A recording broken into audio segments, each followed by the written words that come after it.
हास्टेव संबारी उंमानी सालजरानी सिमी हास्टेव थोंरों बदलरकनी जे आनां फिनां खुलायजागमानी बागै हास्टे आमसाइनि लुकरंनि तंकसां गरैखा आबुनि बागै हास्टेनि नायमोथां बदलरंनि थानि सानमुं आमसाइनि तंकसां टंनाय लुकरकनि जे सानमुं टंमा रकनो दाति दाति खे नायटुगै केरंनि बिसिंति सेरै नायकल जांनानि बागै ताई संमारी कुफ्लाय उंमानी हास्टे हाफां खुलाय जागमानी सिमी मन्त्रि अक्रा डक्टर मानिक साहा कक रिजाक टंमा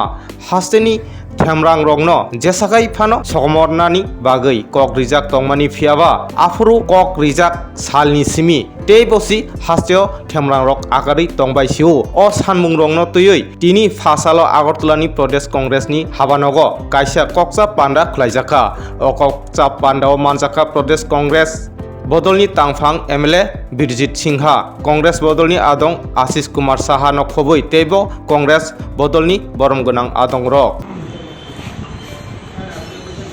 আমরা এটা হলো routine meeting block Congress president এবং জেলা কংগ্রেস প্রেসিডেন্ট আমরা মেইনলি ডাকা হয়েছে আমাদের রাজস্থানের উদয়পুরে কংগ্রেসের চিন্তন শিবিরে যে সকল দলিল তৈরি হয়েছে যে ইমপ্লিমেন্টের জন্য তাদেরকে ডাকা হয়েছে এবং আমরা 10 দিনের মধ্যে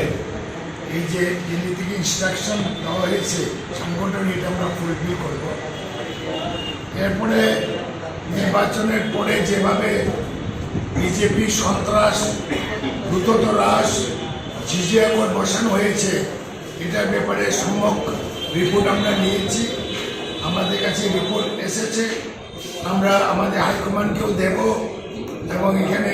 ডাইরেক্টর জেনারেল পুলিশকেও দেব রাজ্যপালকেও দেব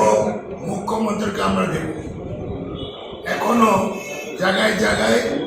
জোর করে চাঁদা আদায় করা হচ্ছে জোর করে এটা করে জিজিয়া কর মাফিয়াগিরি মুখ্যমন্ত্রী বলছেন মাফিয়াগিরি বন্ধ করব কিন্তু প্রত্যেক দিন মাফিয়াগিরি চলছে এবং আমাদের প্রচুর ক্ষতি হয়েছে এখনো অনেক কর্মী বাড়ি ছাড়া আছে আমাদের নেতা কর্মীরা বাড়ি ছাড়া আছে এবং সম্পত্তির ক্ষয়ক্ষতি করেছে রবার বাগানে আগুন দিয়েছে ফিশারিতে বিষ জ্বালিয়ে দিয়েছে বিজেপিরা ওটার ব্যাপারে আমরা সম্যক আমরা রিপোর্ট দিয়েছি খুব সহসায় আমরা এটা নিয়ে বিহিত ব্যবস্থা নেব কিছু কিছু আমরা এফআইআর করা হয়েছে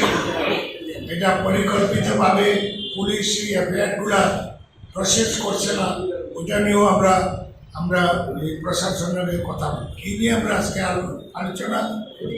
আরেকটা কর্ণাটকে মানুষ কংগ্রেসকে 2 হাত ভোট দিয়ে সরকার গড়ার সুযোগ দিয়েছে তার জন্য প্রদেশ কংগ্রেস থেকে আমরা কর্ণাটকবাসীকে আমরা